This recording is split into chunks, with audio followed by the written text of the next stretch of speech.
3rd December, Saint Francis Xavier, priest, Memoria.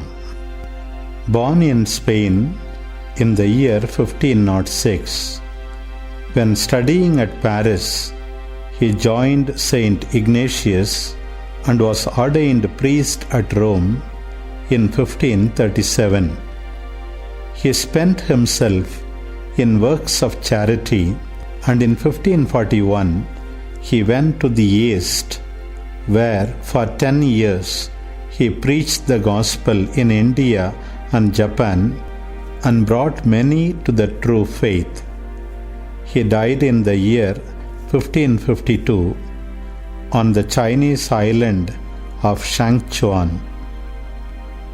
A reading from the letters of Saint Francis Xavier to Saint Ignatius.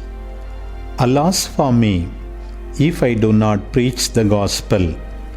We went through the villages of the new converts who received baptism a few years ago. No Portuguese lives in these parts, which are utterly barren and poverty-stricken. The native Christians are without any priest. The only thing they know about Christianity is that they are Christians. There is no one to offer Mass for them, no one to teach them the Creed, the Our Father, the Hail Mary, the commandments.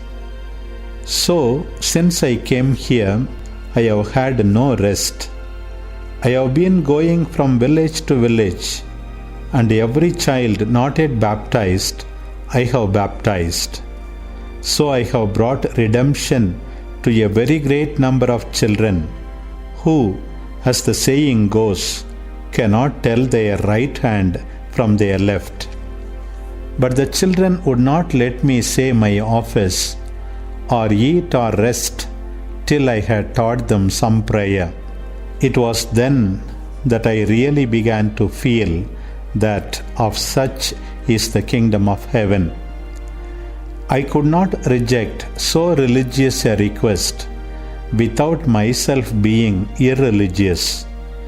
I made a start with the sign of the cross and taught them the Apostles' Creed, the Our Father, and the Hail Mary. I saw immediately that they were very intelligent.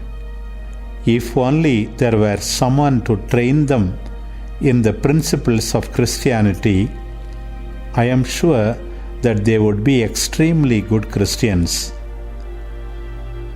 Very many out here fail to become Christians simply because there is nobody available to make them Christian. I have very often had the notion to go around the universities of Europe, and especially Paris, and to shout aloud everywhere like a madman, and to bludgeon those people who have more learning than love with these words: Alas, what an immense number of souls are excluded from heaven through your fault and thrust down to hell.